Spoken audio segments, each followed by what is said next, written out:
트럼프 대통령은 토요일에 이란과의 회담을 위해 이슬라마바드로 가려던 미국 대표단의 방문을 취소했습니다. 그리고 국내에서는 총격범이 보안 경보를 일으키면서 백악관 출입기자단 만찬이 혼란에 빠지는 등 또 다른 방식으로 긴장이 드러났습니다. 트럼프 대통령은 이런 일로 이란 전쟁 승리를 막을 수 없다고 했습니다. 이 모든 소식과 다양한 이야기를 오늘의 예루살렘 이니셔티브에서 전해드립니다. JNSTV 예루살렘 이니셔티브에 다시 오신 것을 환영합니다. 조시 헤이슨이 알렉스 트레이먼과 속보를 전합니다. 도널드 트럼프 대통령 암살 시도 가능성이 제기됐습니다. 토요일 밤 워싱턴 DC에서 열린 백악관 출입기자단 만찬에서 총성이 울렸습니다. 31세 용의자가 체포되었습니다. 콜 토머스 앨런, 캘리포니아 출신의 교사로 알려졌습니다. 네타냐후 총리는 X에서 이렇게 반응했습니다. 사라와 저는 어젯밤 트럼프 대통령 암살 시도 소식에 충격을 받았습니다. 알렉스, 지금은 모든 세부 사항을 알지 못합니다. 이스라엘 총리는 이것이 트럼프 대통령을 겨냥한 암살 시도임에 틀림없다고 말했습니다. 정말로 암살 시도였던 것 같습니다. 트럼프 대통령은 워싱턴 DC의 힐튼 호텔에서 급히 대피했습니다. 이곳은 1981년 레이건 대통령이 암살 시도 중에 총격을 당했던 같은 장소입니다. 그는 백악관으로 돌아갔습니다. 비현실적인 장면이었습니다. 여러분은 미국 대통령과 그의 행정부의 다른 인물들, 캐시 파텔 등도 보셨습니다. 여러분은 백악관 브리핑룸에서 열린 기자회견에 있었고 그곳에는 턱시도와 이브닝 드레스를 입은 기자들이 있었습니다. 대통령은 자신이 급히 대피했다는 것과 이 기자단 만찬을 다시 한번 시도해보고 싶다는 이야기를 했습니다. 이 만찬은 대통령이 보통 농담을 던지는 자리입니다. 언론은 몇 년간 불참했지만 그는 참석한 적이 있습니다. 그는 언론을 풍자할 준비를 했는데 제 생각에 언론은 자신들의 지면에서 계속해서 그를 인격적으로 공격해 왔으니 그럴만하다고 봅니다. 그래서 그는 풍자를 하려고 했습니다. 그는 아마 다음에 이런 자리가 있으면 이번에 하려고 했던 것보다는 조금 더 부드럽게 할 것 같다고 말했습니다. 그리고 그는 백악관의 연회장이 꼭 필요하다고 촉구했습니다.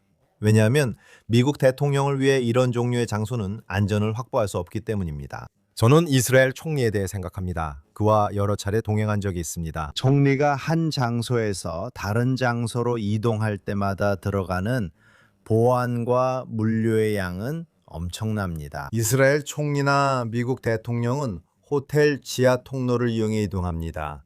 눈에 띄는 곳은 피하고 방탄 차량도 항상 탑니다. 저격수가 명확하게 조준하거나 이스라엘 총리나 미국 대통령이 어디에 있는지 알 수 없도록 차량 주변에 텐트를 설치하지 않으면 차량에서 내릴 수도 없습니다. 사실 대통령이나 이스라엘 총리가 된다는 건 보안 수준을 생각하면 정말 끔찍한 삶이라고 할 수 있습니다. 사람이 가게에 가서 우유 한 통도 제대로 살 수 없습니다.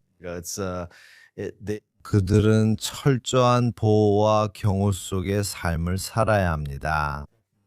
왜냐하면 이런 미친 사람들이 점점 더 자주 이런 범행을 저지르려 하기 때문입니다. 그래서 우리는 사회가 점점 더 분노로 가득해지고 있음을 보고 있습니다. 이것은 언론에 의해 부추겨지기도 하지만 폭력적인 비디오 게임에 의해서도 부추겨집니다. 이것은 우울증 약과 불안증 약에 의해서도 부추겨집니다.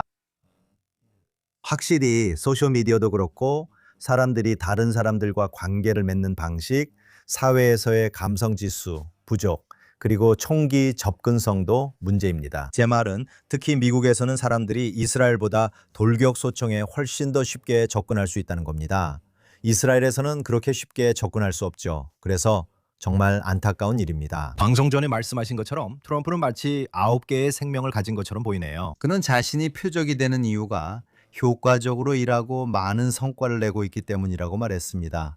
그래서 다행히도 트럼프는 괜찮습니다. 우리는 이스라엘에서 그의 성공을 위해 기도합니다. 전 세계 어느 나라보다 이스라엘에서 트럼프의 건강과 성공을 기도하는 이들이 더 많다고 확신합니다. 의심의 여지가 없습니다. 오늘 아침 이스라엘 언론의 가장 큰 질문은 이번 총격범이 트럼프의 중동 전쟁, 특히 이란에 대한 정책의 결과로 행동한 것이냐는 것이었습니다. 지금으로서는 그 질문에 대한 답이 없는 것 같습니다. 대통령은 이번 사건이 이란과 관련이 있다고 생각하지 않는다고 말했습니다. 이란 전쟁과의 연관성에 대해서는 이것은 아마도 단독 범행일 뿐이라고 했지만 앞으로 몇 주 안에 더 많은 정보가 나올 것이라고 확신합니다. 공격범은 생포되었습니다. 제압되어 부상을 입었지만 살아 있습니다. 그는 월요일에 법원에 출두할 예정입니다. 워싱턴 DC에서 임시 검사로 있는 잔인 피로 씨에 따르면 그렇다고 합니다. 그리고 앞으로 며칠 안에 더 많은 정보를 알게 될 것입니다. 알렉스, 이제 이란 이야기로 넘어가죠. 그곳에서 암살 시도 전에 트럼프 대통령은 파키스탄에서 이란 관리들과의 회의를 취소했습니다. 트럼프 대통령은 토요일 그 회담 관련으로 이슬라마바드 방문을 취소했다고 밝혔습니다. 그는 자레드 쿠시먼과 스티브 위트코프에게 집에 있으라고 했습니다. 제디 벤스가 거기 가는지 확실치 않지만 영상 한번 봅시다. 여러분도 아마 우리가 여행을 취소했다는 걸 들으셨을 겁니다. 우리가 배를 다 쥐고 있습니다. 우리는 항상 비행기를 타고 15시간씩 왔다 갔다 하면서 충분하지도 않은 문서를 주기 위해 시간을 쓰지 않을 겁니다. 그래서 우리는 전화로 협상할 것이고 그들은 원할 때 언제든지 우리에게 전화할 수 있습니다. 주도자가 누구든 내가 상대할 것이다. 그들은 모른다. 그들은 서로 싸우고 있습니다. 엄청난 내부 다툼이 벌어지고 있습니다. 그들은 아마 리더십을 두고 다투고 있을 겁니다. 알렉스, 지금 가장 큰 질문은 휴전 상황이 어떤가 하는 점인 것 같습니다. 트럼프 대통령은 지난주 중반에 이 대화를 위해 휴전이 연장될 것이라고 말했습니다. 하지만 그 대화는 이루어지지 않았습니다. 계속 휴대폰을 확인하고 있습니다. 저는 알람 소리를 들으려 노력 중입니다. 미국이 이란과 전쟁을 재개하면 이란이 이스라엘을 다시 공격할지 지켜보고 있습니다. 지금 상황이 어떤가요? 우리는 여기서 약간 불확실한 상태에 있습니다. 네, 미국이 받은 어떤 문서든지 그것은 미국이 기대하는 어떤 양보도 담겨 있지 않은 강경한 문서였던 것으로 보입니다. 트럼프 대통령이 우드코프와 쿠시너의 이슬라마바드 방문을 취소했습니다. 그곳은 먼 거리입니다. 거기까지 가는데 약 18시간이 걸립니다. 그리고 트럼프 대통령이 이 발언에서 말한 것은 여기서 내부 분열에 대해 언급하면서 정권 내부에 심각한 균열이 일어나고 있다는 점을 지적한 것이라고 생각합니다. 그리고 최소한 3개의 주요 파벌이 있다는 보도가 나오고 있습니다. 첫 번째 파벌은 아야톨라 측일 것입니다. 맞죠? 그리고 여전히 알리 하메네이 최고 지도자 아들 무지타바 하메네이 관련 보도가 이어집니다. 그는 최고 지도자로 임명됐으나 아무도 본 적이 없습니다. 그에 대한 소문은 계속되고 있습니다. 심하게 다쳤다는 얘기도 있고 다리를 잃었거나 얼굴에 부상을 입었다는 얘기도 있으며 심지어는 사망했다는 소문도 있습니다. 그가 살아있거나 의식이 있다는 시각적인 확인은 전혀 없었습니다. 한편으로는 아야톨라들이 있는데 이들은 종교적 광신자들입니다. 이들은 국제사회와의 큰 충돌을 일으킴으로써 자신들의 마흐디, 즉 12번째 이맘의 귀환을 실제로 가져올 수 있다고 믿고 있습니다. 이들은 종교적 강경파입니다. 그리고 다른 한편에는 군사 조직이 있습니다. IRGC가 있는데 이들이 통제권을 놓고 싸우고 있습니다. 이제 그들은 무기를 가지고 있죠. 이들이 검문소를 운영하고 이란 시민들이 시위로 일어나는 것을 막고 있습니다. 그리고 또 다른 한편에는 바제시지안 대통령, 아라시키 외무장관, 그리고 이란 국회의장 갈리브로프 같은 정치인들이 있습니다. 그리고 이들이 모두 IRGC에 의해 체포됐다는 확인되지 않은 보도도 있습니다. 그래서 누가 책임지고 있는지조차 알 수 없습니다. 그리고 외부에는 레저 플라비가 있는데 그는 자신의 위상을 높이고 여러 곳을 방문하고 있다고 생각합니다. 그는 이번 주에 유럽에 있었습니다. 그는 서로 다른 장소에서 150명 이상의 기자들과 함께 2번의 대규모 기자회견을 했습니다. 그는 소셜미디어 게시물에서 그들을 강하게 비판하며 전쟁 이전 시위에서 사망한 4만 명의 이란 민간인에 대해 아무도 단 한 명도 질문하지 않았다고 말했습니다. 그는 방금 국회의원들과 만났습니다. 그는 천천히 그러나 꾸준히 올바른 말을 하고 있는 것 같고 그의 입지도 점점 높아지고 있습니다. 그래서 이렇게 다양한 파벌들이 있고 누가 떠오를지 아무도 모르는 상황입니다. 그리고 여러 면에서 지금 일어나고 있는 일은 이란 내부에서 혁명의 조짐이 나타나고 있다는 점에서 몇 가지 유사점이 있습니다. 분명히 상황은 매우 다르지만 1978년 혁명과 몇 가지 유사점이 있습니다. 지금은 지도자가 없는 상황에서 여러 세력이 권력을 놓고 경쟁하고 있죠. 맞죠? 자는 1978년에 권력을 잃고 있었습니다. 결국 그는 망명길에 올라야 했죠. 여기에는 알리 하메네이, 즉 호메이니 이후 최고 지도자가 된 인물이 있습니다. 아야톨라 호메이니는 그 혁명 이후에 등장했죠. 하메네이 퇴진 후 여러 파벌이 권력을 두고 치열하게 경쟁 중이며 차기 유력자가 불확실합니다. 그래서 여기서 볼 수 있는 것은 트럼프가 이러한 협상을 통해 이란 내부의 모든 균열과 분열을 드러내고 있다는 점입니다. 그는 상황이 스스로 전개되도록 두고 있지만 동시에 이런 행동을 하고 있습니다. 대규모 군사작전 이후 이란은 엄청나게 약화되었고 석유 화학 시설도 파괴되었으며 페르시아만에 대한 봉쇄도 이루어졌습니다. 아무것도 나가지 못하고 아무것도 들어오지 못합니다. 그래서 그는 그들의 모든 수익 창출 능력을 완전히 파괴하고 있습니다. 그래서 지금 일어나고 있는 일은 심지어 이란 혁명 수비대조차도 그리고 이에 대한 보고도 있는데 중간급 지휘관들이 급여를 받지 못하고 있다는 것입니다. 그래서 사람들이 정권에 등을 돌리고 있는 모습을 볼 수 있습니다. 그래서 트럼프가 군사공격으로 돌아가는데 서두르지 않는 이유가 있을 수 있습니다. 왜냐하면 그가 진정으로 보고 싶은 것은 어떻게든 이란 국민들이 일어서는 것이기 때문입니다. 원하는 건 이런 내부 구조들이 모두 무너지는 것입니다. 우리는 그 한가운데 있습니다. 이 상황이 어떻게 될지 아나요? 아니요. 대통령이 권리를 갖고 있나요? 군사공격을 재개할 권리요? 물론입니다. 네타냐후 총리가 대통령이 신호를 주면 바로 행동할 준비가 되어 있나요? 물론입니다. 그리고 네타냐후 총리와 이스라엘 국방군이 이란에서 실제로 정권이 붕괴되고 교체되는 것을 막는 강경파들을 제거하고 싶어 한다는 것도 확신합니다. 이번 주에 이스라엘 카츠 국방장관이 이스라엘은 이란과의 전투를 재개할 준비가 되어 있으며 미국의 승인만 기다리고 있다고 말했습니다. 이란 내 에너지 시설과 남아있는 지도부를 타격할 준비가 되어 있다는 뜻입니다. 트럼프 대통령도 이번 주에 자신의 소셜미디어, 즉 트루스 소셜 플랫폼에서 매우 바쁘게 활동했습니다.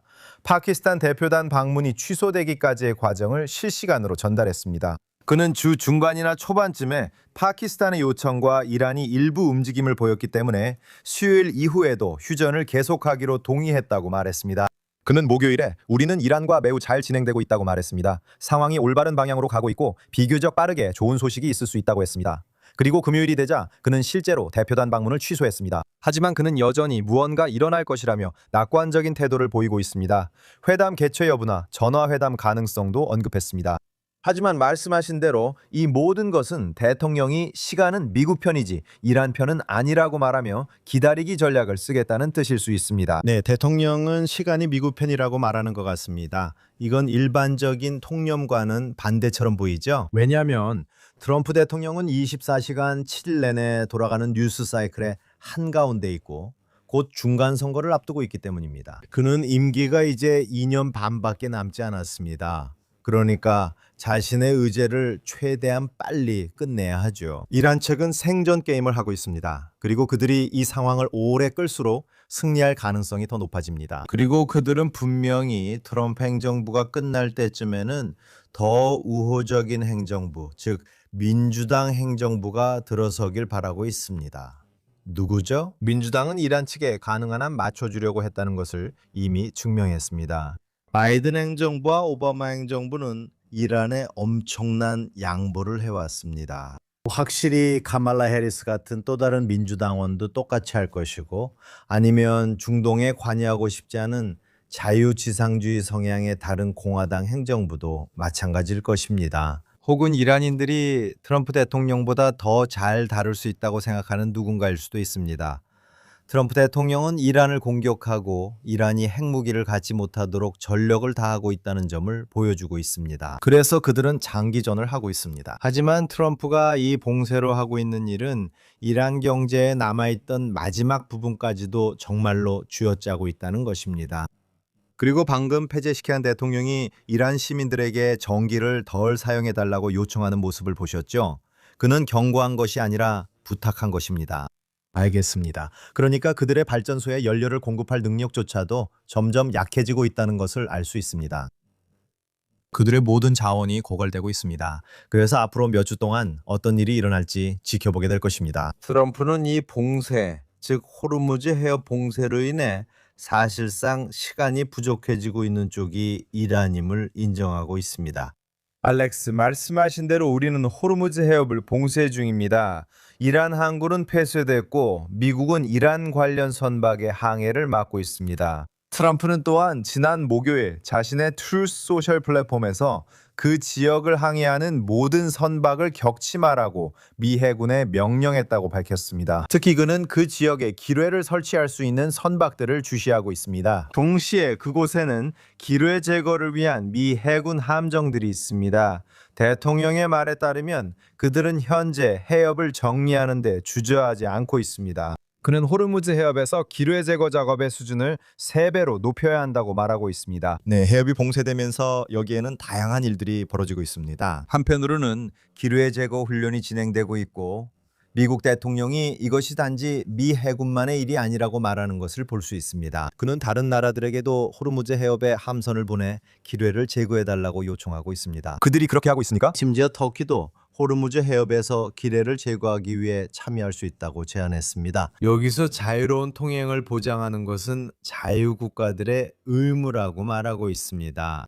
그래서 트럼프 대통령은 다른 나라들이 이 작전에 참여하기를 원하고 있습니다. 왜냐하면 결국 이 해협이 미국보다 다른 나라들에게 더 필요하기 때문입니다. 또 다른 문제로는 이란으로 들어오는 물품에 대한 봉쇄가 있고 미국이 중국 선박을 납포한 사건도 있습니다. 그리고 기본적으로 중국이 이란에 들여오려던 선물이 그다지 좋은 것이 아니었다고들 말하고 있습니다. 그게 탄도미사일용 고체 연료였는지 정확히 무엇인지는 아무도 모릅니다. 아무도 실제로 밝히지 않고 있습니다. 그러니까 이건 재무장을 막고 있는 셈이죠. 이것은 이란으로 들어가는 보급품을 막고 있습니다. 이것이 바로 국제적으로 논란이 되는 기뢰 문제입니다. 그리고 이란이 필요로 하는 석유 수출 문제도 있습니다. 그리고 트럼프는 이란이 석유 수출로 하루에 4억에서 5억 달러 정도를 잃고 있다고 말하고 있습니다. 석유 말이죠. 하지만 이런 유전이 있을 때 석유를 뽑아내면서 비워내지 못하면 무슨 일이 일어나냐면, 그리고 이건 제가 읽은 내용입니다. 저는 이런 석유화학 시설이나 석유 시설이 정확히 어떻게 작동하는지 전문가가 아니지만 기본적으로 석유를 생산하지 못하면 제대로 작동하지 않는다는 보고들이 있습니다. 그리고 그걸 선박에 실어야 하죠. 그래서 아무것도 나오지 않는다는 사실은 장기적으로 이란의 석유 생산 능력을 파괴할 수도 있습니다. 알렉스, 당신이 말했듯이 트럼프 대통령도 트루스 소셜에서 이란이 재정적으로 붕괴하고 있다고 밝혔습니다. 그들은 호르무즈 해협의 즉각적 개방을 원합니다. 그들은 현금이 급히 필요하며 하루에 1억 달러씩 손해를 보고 있습니다. 군대와 경찰도 월급을 못 받아 불평합니다. SOS, 대통령의 말입니다. 맞아요. 그리고 이란인들은 돈을 찍어낼 수 있지만 문제는 그 돈의 가치가 얼마냐는 거죠. 전쟁 전에는 리알이 달러당 약 120만 리알에 거래되고 있었습니다. 그래서 이란인들이 돈을 찍어낼 수는 있지만 그 돈의 구매력은 지금 이 시점에서는 정말 말 그대로 가치가 없다고 할 수 있을 정도입니다. 달리 표현할 방법이 없네요. 그래서 설령 그들이 돈을 찍어서 이란 혁명 수비대에 지급한다고 해도 이제는 그 돈으로 아무것도 할 수 없습니다. 그래서 곧 이란 내에서 다른 종류의 물품들도 부족해지는 현상을 보게 될 거라고 생각합니다. 그리고 결국 질문은 우리가 이 전략이 어떻게 전개되는지 지켜봐야 한다는 점입니다. 이란 내부로 들어가는 대체 무기들이 생길까요? 이란 쿠르드족이 국경을 넘어 이란 반대파가 IRGC와 싸우는 것을 도울까요? 트럼프 대통령이 암시적으로 이란으로 보내진다고 언급했지만 다른 사람들이 보관하고 있다고 했던 그 무기들을 그들이 전달하게 될까요? 미국 대통령이 언젠가 레자 팔로비에 관해 입장을 바꿀까요? 지금까지 그는 레자 팔로비가 적임자가 아니라고 계속 말해왔습니다. 그는 좋은 사람이지만 이란 내부에 누군가가 필요하다고 했죠. 그리고 어쩌면 이 모든 것이 샤의 아들 레자 팔라비가 미국의 꼭두각시가 아니라는 인상을 주기 위한 연막 작전일 수도 있습니다. 그래서 만약 트럼프 대통령이 좋아, 우리는 레자 팔로비가 적임자라고 생각하지 않지만 이란 국민들이 그를 원한다고 말한다면, 혹은 그것이 내부에서 오든 외부에서 오든 다른 출처에서 오든지 간에, 그러면 아마도 어느 시점에서 트럼프가 입장을 바꿔 그래, 맞아, 레저 팔라비가 그 사람인 것 같아 라고 말할 수도 있겠죠. 그래서 그는 외부에서 자신의 일을 하고 있습니다. 트럼프는 경계 봉쇄로 자신의 일을 하고 있습니다. 고위 지도부의 상당수를 제거한 군사 공격 뒤에 경제 봉쇄가 뒤따르고 있고 협상 과정에서 분열이 드러나고 있습니다. 불과 몇 주 전 모사드의 수장인 데이빗 바니가 정권의 균열을 내는 노력은 시간이 걸릴 것이며 군사작전이 끝난 후에 일어난다고 말했던 것을 잊지 마십시오. 그래서 우리는 그것이 실제로 나타나는 것을 보고 있습니다. 저는 이란이 미국을 능가하고 있다고, 트럼프 대통령을 능가하고 있다고 말하는 모든 비평가들이 있다고 생각합니다. 저는 트럼프 대통령이 지금 미국이 모든 카드를 쥐고 있다고 말하는 것이 맞다고 생각합니다.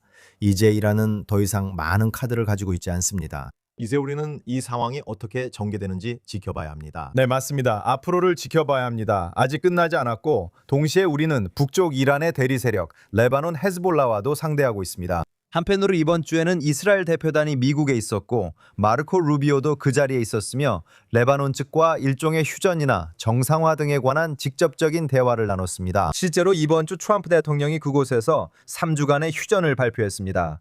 그리고 동시에 헤즈볼라가 있습니다. 헤즈볼라는 이스라엘과 레바논 간 휴전을 계속 위반하고 있습니다. 주말 동안 헤즈볼라가 얼마나 많은 발사체를 쏘았는지도 알 수 없습니다. 어젯밤 토요일 밤에 네타냐후 총리는 자신이 이스라엘 국방군 그의 사무실은 토요일 밤 간결한 성명으로 이를 알렸습니다. 그래서 이스라엘은 휴전 중임에도 불구하고 레바논에서 헤즈볼라 테러리스트 목표물을 제거하고 있습니다. 이건 우리가 해도 되는 일입니다.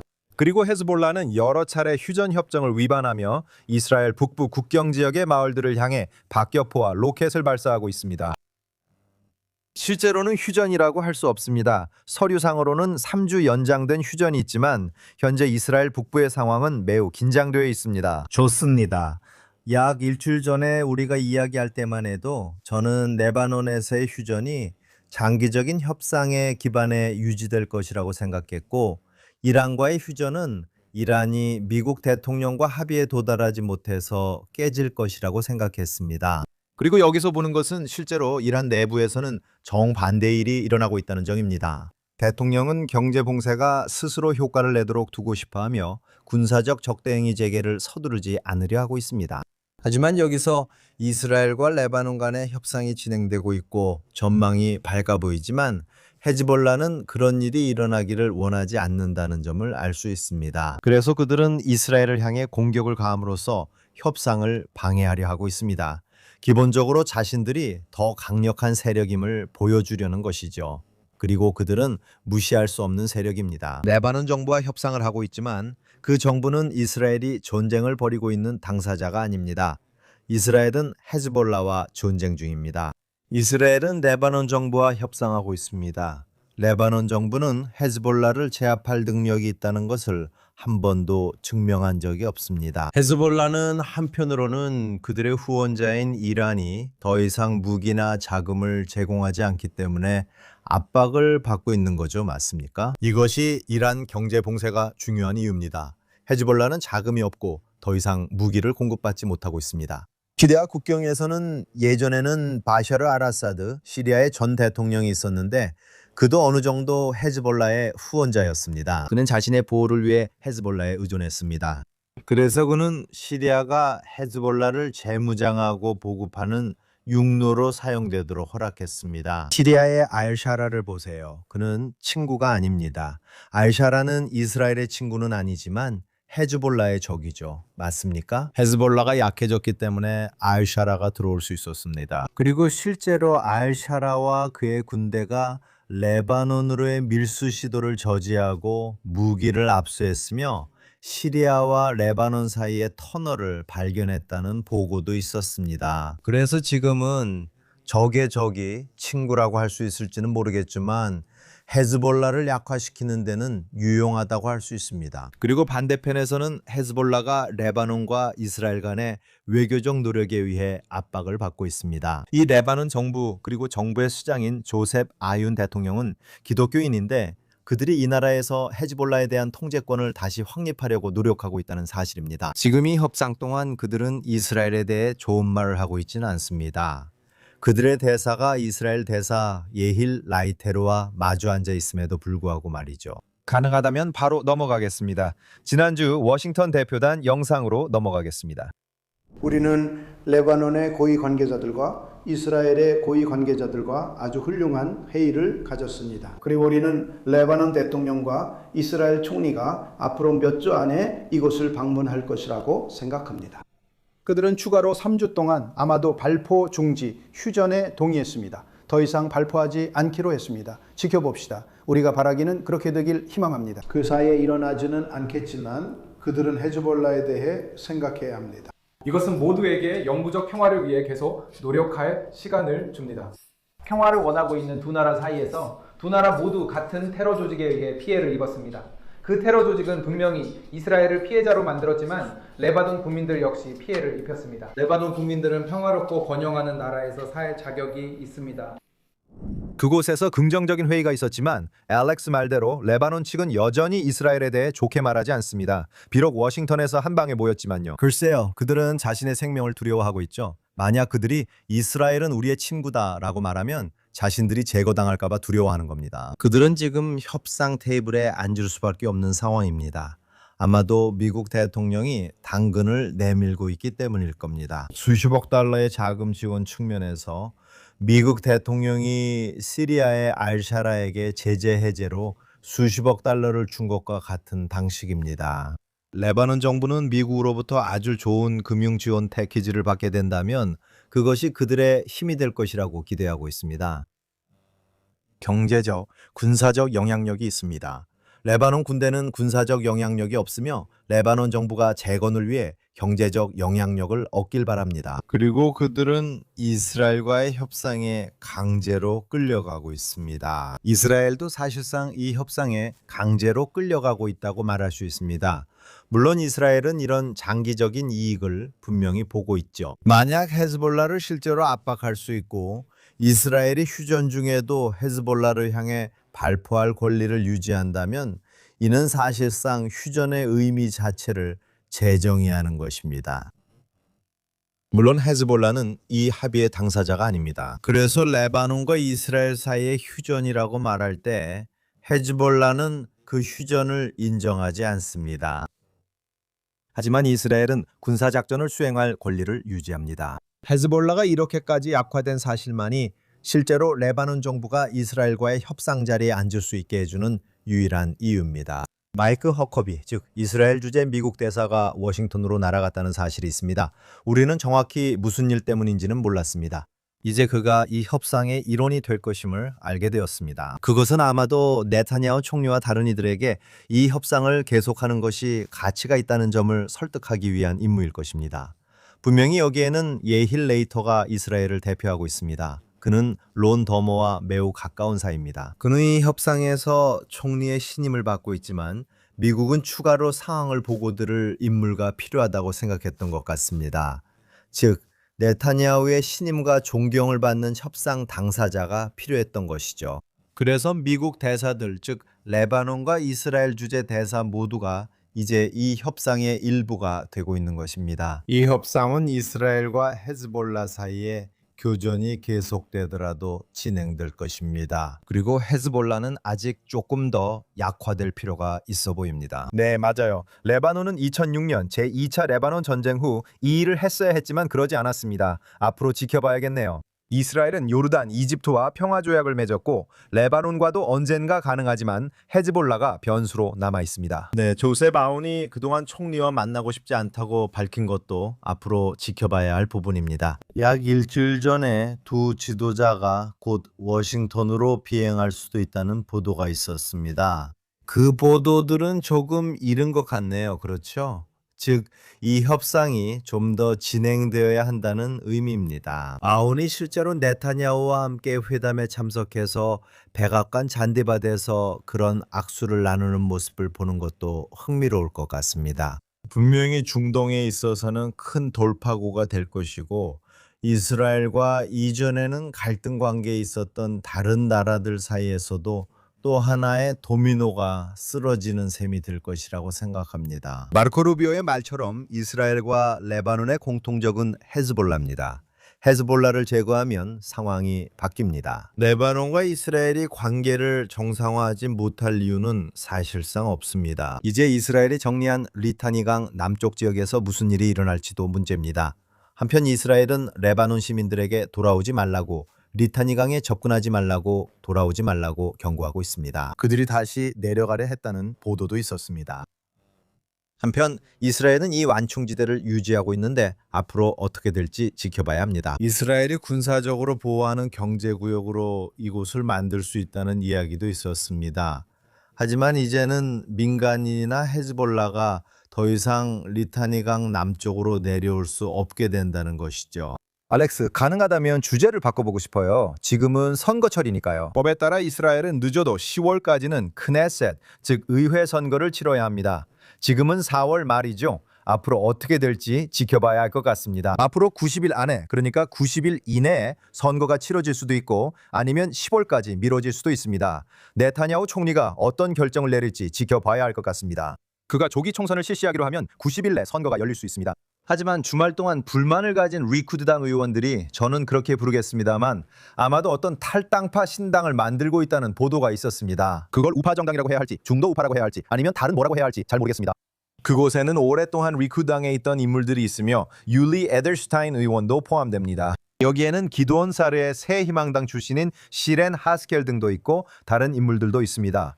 이들은 네타냐후 총리에게 만족하지는 않지만 그래도 정치 스펙트럼의 우파 쪽에 머물고 싶어하는 것 같습니다. 여기서 말하는 새롭게 거론되는 이른바 리쿠드 B, 즉 리쿠드의 B팀에 대해 우리가 아는 것은 무엇입니까? 이 잠재적인 새로운 정당에 대해 우리가 알고 있는 것은 무엇입니까? 우선 이건 확실히 B팀입니다. A팀이 아니에요. 알겠죠? 이들은 리쿠드의 슈퍼스타들이 아닙니다. 어느 시점에서는 이들 중 일부가 리쿠드에서 떠오르는 스타처럼 보이기도 했지만 이런 일은 예전에도 있었습니다. 우리는 기돈 사르가 탈당해서 새로운 희망당을 만든 것을 봤죠. 우리는 카오론이 리쿠드에서 탈당해서 새로운 정당을 만든 것도 봤습니다. 그리고 이런 정당들은 크네셋에 진출할 수 있는데 리쿠드 경선 방식이 오직 경선에서 사람들이 당신에게 투표해야만 명단에서 올라갈 수 있기 때문입니다. 그래서 리쿠드 내부의 많은 국회의원들은 자신만의 작은 지지 기반을 가지고 있고 그 기반의 일정 비율을 새로운 정당으로 데려올 수 있습니다. 이런 일이 이전에도 일어나는 걸 본 적이 있습니다. 그리고 이런 모든 경우에 그 정당은 크네셋에 진출해서 큰 소란을 일으키죠. 그리고 그 다음 선거에서는 크네셋에서 떨어지고 꼬리를 내리고 리쿠드로 기어 들어오죠. 예를 들어 지금은 외무장관이 된 기돈 사르처럼요. 그는 다시 리쿠드로 돌아왔기 때문입니다. 하지만 지금은 선거철입니다. 현재로선 조기 선거는 어려워 보이고 선거는 아마 10월 27일로 최대한 늦춰질 것 같습니다. 사람들은 이 정부가 가장 불안정하고 가장 분열되어 있으며 곧 무너질 것이라고 말했었습니다. 이 정부는 지난 여러 정부들 중에서 임기 4년을 모두 채운 유일한 정부입니다. 이것이 네타냐후 총리의 큰 정치적 업적이라고 생각합니다. 그리고 이스라엘이 2년 반이 넘는 전쟁을 치르는 동안 필요로 했던 안정성도 있었습니다. 하지만 앞으로 많은 정치적 잡음이 들릴 것입니다. 다른 모습을 볼 것입니다. 리쿠드 내에서 자신의 위치가 약해지고 있다고 느끼는 불만을 가진 리쿠드 당원들로부터 새로운 세력이 형성될 수도 있습니다. 그래서 그들은 새로운 것을 만들 수 있는지 알아보고 싶어하며 납탈리 베네트나 가디 아이젠코트의 등장 가능성도 거론되고 있습니다. 그리고 지금 여러 가지 다양한 여론조사들도 나오고 있습니다. 지난주에는 채널 12 여론조사에서 야권이 70석을 얻는 것으로 나타났습니다. 또한 슐로모 필버가 진행한 채널 14 여론조사도 볼 수 있습니다. 그리고 슐로모 필버는 질문을 하는 방식 때문에 여러 차례 선거에서 정치 지형을 가장 잘 이해하는 이스라엘 최고의 여론조사 전문가라고 말씀드리고 싶습니다. 그의 여론조사는 실제 선거 결과와 가장 근접한 경우가 많았습니다. 그리고 그는 최근 채널 14에서 발표한 여론조사에서 연정 정당들이 66석을 얻을 것이라고 보여졌습니다. 이는 다음 정부에서도 매우 안정적이고 강력한 연정이 형성된다는 의미입니다. 앞으로 많은 여론조사를 보게 될 것이고 많은 정치적 움직임도 보게 될 것입니다. 저는 이번 크네셋에 속하지 않은 새로운 정당들이 결성되는 것도 보게 될 것이라고 생각합니다. 그 안에는 오페르 빈테르처럼 이스라엘 국방군의 우파 출신 인물도 있고 정치 정당을 만들고 싶어 합니다. 그리고 비드 코니스팀의 아미르 아비비도 정치 정당을 만들려고 할 수 있습니다. 그래서 아직 누가 출마할지 정확히는 모르지만 선거철이 시작됐다는 것은 알고 있습니다. 저는 앞으로 몇 달 동안 이스라엘에서 벌어질 정치적 담론이 정말로 악랄해질까 봐 걱정됩니다. 이 정부가 들어서기까지 5번의 선거에서 겪었던 모든 고통, 사법개혁의 고통, 그리고 10월 7일의 고통, 아직 조사위원회조차 구성되지 않았다는 사실까지 있습니다. 그리고 지금 대법원에서는 정부의 조사위원회 구성을 강제할 수 있는지에 대한 사건이 심리 중입니다. 정부는 조사위원회가 필요하다고는 하지만 전쟁이 끝난 후에만 이루어져야 한다고 말하고 있습니다. 하지만 전쟁은 계속 길어지고 있습니다. 그런데도 네타냐후 총리는 여전히 여론조사에서 아이젠코트, 벤 등 모든 경쟁자보다 앞서 있습니다. 모든 여론조사에서 14, 12. 특히 총리로서의 적합성에 관한 질문에서 그렇습니다. 그래서 비록 정당 차원에서 진행되지만 그리고 이곳은 사람들이 총리를 직접 뽑지 않고 정당에 투표하는 의원 내각제 시스템이기 때문에 그렇습니다. 그래서 정당들이 변화하는 모습을 볼 수도 있습니다. 네타냐후 총리가 정부를 구성하지 못하도록 막으려는 다양한 연정 시도가 있을 수 있습니다. 이전 선거에서 납탈리 베네트가 국민 득표율 5%만으로 총리가 되었던 것처럼 의회가 사실상 저지 연정을 구성했기 때문입니다. 그것은 네타냐후 총리 취임을 막으려는 의회 쿠데타였습니다. 한편 다시 한번 네타냐후 총리는 이 시점에서 이스라엘인들 사이에서 가장 적합한 총리 후보로 여론조사에서 나타나고 있습니다. 알렉스, 지난 금요일 네타냐후 총리는 전립선의 아주 초기 단계 암 치료를 받았다고 밝혔습니다. 그는 완전히 회복했다고 말했습니다. 그는 이란과의 전쟁 상황 때문에 발표를 미뤘습니다. 물론 우리는 총리의 건강만을 진심으로 기원합니다. 정치적인 관점에서 이 이야기를 하자면 유권자들이 이 소식을 듣고 어떻게 반응할 것 같습니까? 사실 건강이 가장 중요하기 때문에 이런 질문을 하는 것도 꺼려지지만 총리가 암에 걸렸다는 사실을 알게 된 유권자들이 어떻게 반응할 것 같습니까? 그가 회복된 것처럼 보이는데 이게 유권자들에게 영향이 있을까요? 총리의 건강 상황을 어떻게 보십니까? 저희가 알기로 총리는 큰 수술을 받았습니다. 당시 그는 사실상 전립선 전체나 전립선 종양을 제거하는 수술을 받으러 들어갔습니다. 저는 이것이 암일 가능성이 높다고 생각했습니다. 공식적으로 발표되진 않았지만 만약 단순히 전립선이 커진 것뿐이라면 전쟁 중에 굳이 수술을 받지 않았을 테니까요. 하지만 베냐민 네타냐후 총리는 이 시술을 받으러 들어갔고 그 사실이 보도되었습니다. 이제 처음으로 그가 방사선 치료를 받고 있었다는 사실이 보도되고 있습니다. 그리고 이 방사선 치료는 그 수술의 후속 조치였습니다. 즉 이전에 제거된 것이 암이었고 암이 다시 발생했거나 아니면 전암성이었지만 이제 암의 징후가 나타났다는 의미입니다. 그리고 네타냐후는 방사선 치료를 받고 있습니다. 최근에 총리가 좋아 보이지 않는다는 보도가 계속 나오고 있습니다. 하지만 최근 몇 주간 네타냐후가 더 좋아 보입니다. 몇 달 전만 해도 많은 사람들이 총리가 지쳐 보인다고 했습니다. 그리고 이제 드러난 것은 총리가 여러 문제를 다루는 것 외에도 7개 전선을 상대로 전쟁을 하고 있기 때문일 수도 있다는 점입니다. 그는 방사선 치료를 받고 있었습니다. 그래서 전쟁을 관리하고 언제든지 자신을 자리에서 끌어내릴 수 있는 연정을 관리하는 총리가 있습니다. 그리고 언론에도 그를 반대하는 세력이 있습니다. 정부의 조치를 막는 법원이 있습니다. 그리고 그를 재판에 세우는 검찰이 있어서 그는 재판에 출석해 증언해야 합니다. 그리고 그는 동시에 방사선 치료도 받고 있습니다. 어떤 사람이 이렇게 많은 일을 동시에 겪으면서 이렇게 다양한 문제들을 한꺼번에 처리하고 그 모든 것이 엄청난 이해관계가 걸린 최고 수준에서 이루어진다는 것은 이해하기 어렵습니다. 그래서 우선 우리는 총리님이 지금 건강하시길 바랍니다. 그리고 실제로 건강하시길 바랍니다. 첫째로 전립선 내부에서 일어났던 어떤 문제에서든 회복하시길 바라고, 둘째로 방사선 치료의 위협적인 영향에서도 회복하시길 바랍니다. 그게 알다시피 우리가 생각했던 것보다 총리님을 훨씬 더 약하게 만들고 있는 것 같네요. 저는 총리님께서 이제 자신의 임무를 수행할 만큼 충분히 건강해지셨기를 바랍니다. 그래서 건강한 총리가 필요합니다. 당면한 임무에 완전히 집중할 수 있는 총리가 필요합니다. 그래서 미국 대통령이 계속해서 헤르초그 대통령에게 사면을 요청하는 것입니다. 그래서 총리도 더 이상 이 재판을 신경 쓰지 않아도 되게 하려는 거죠. 이것이 유권자들의 생각에 어떤 영향을 미치느냐에 대해서는 최근 여론조사에 따르면 네타냐후가 가장 적합하다고 나옵니다. 이번 사건이 드러내는 것과 우리가 앞서 얘기했던 리쿠드 내 분당 가능성과 관련된 부분은 결국 후계 구상이라는 점이죠. 맞죠?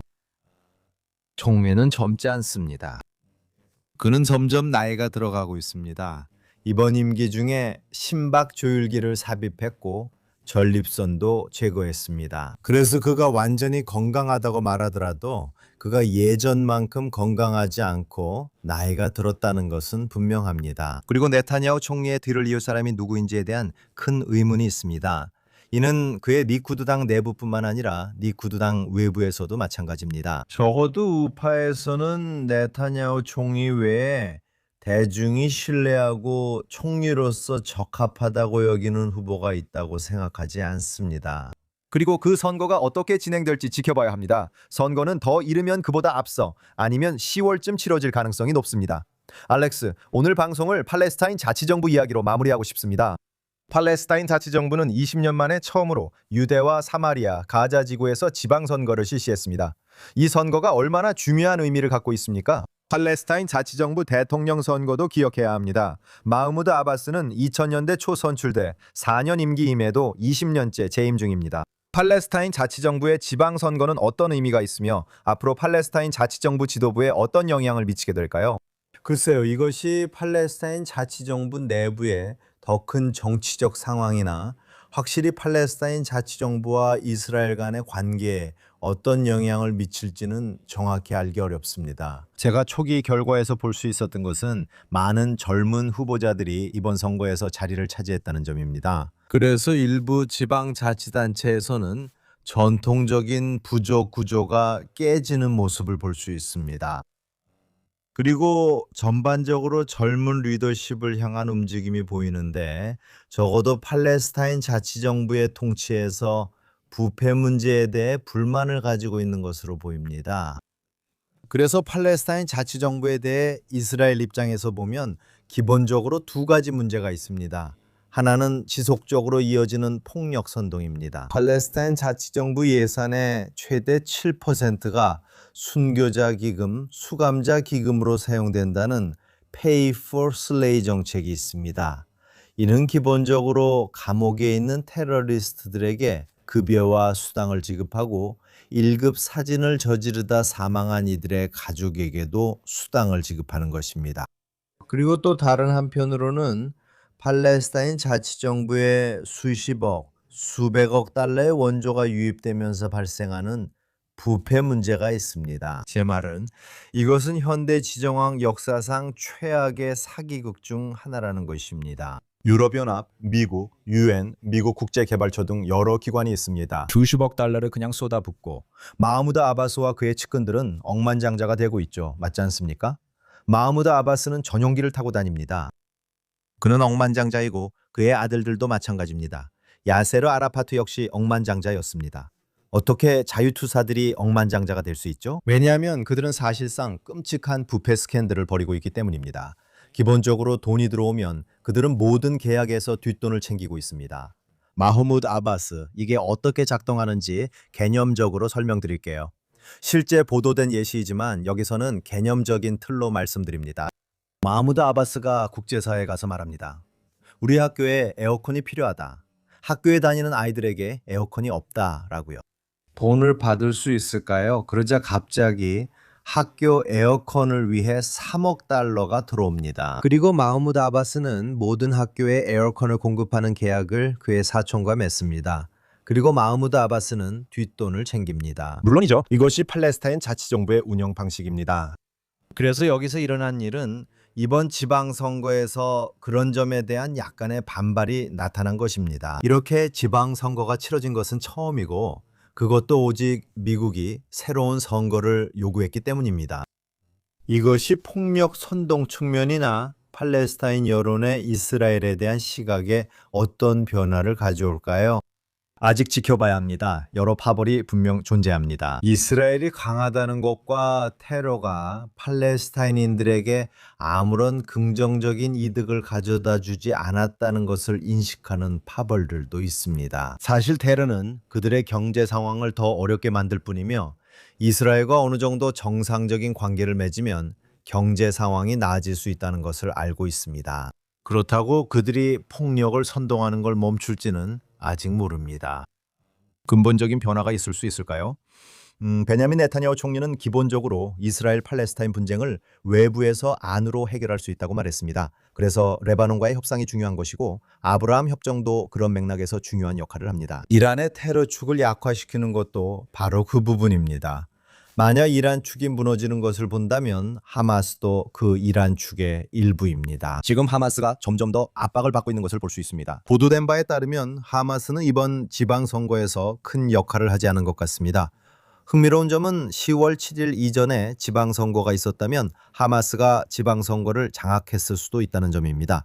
그런데 이번에는 하마스가 관여하지 않은 것처럼 보입니다. 다시 말씀드리지만 저는 이곳 팔레스타인 내부의 모든 역학관계에 대해 완전한 전문가는 아닙니다. 하지만 이것은 하마스에 대한 거부로 보입니다. 하마스는 압박을 받고 있고 마흐무드 아바스와 그의 권력 집중에 대한 거부이기도 합니다.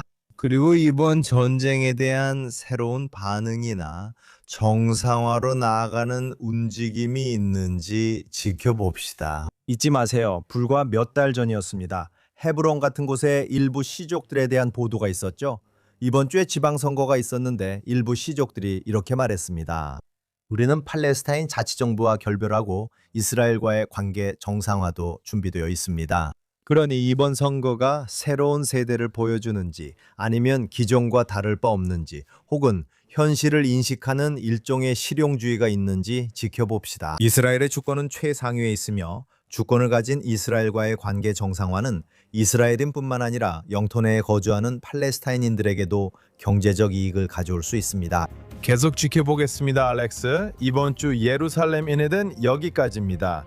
여기는 JNS 뉴스 특파원 좌셰이슨이고 옆에는 JNS의 CEO 알렉스 프리먼이 있습니다. 우리는 이스라엘 예루살렘에 있는 JNS 미디어 허브에 있습니다. 이곳은 이스라엘 국가와 유대민족의 수도입니다. 여기 JNS에서 많은 일을 해주고 계신 장비를 맡아주시는 분들과 또 보이지 않는 곳에서 수고해주시는 분들께 감사의 말씀을 전하고 싶습니다.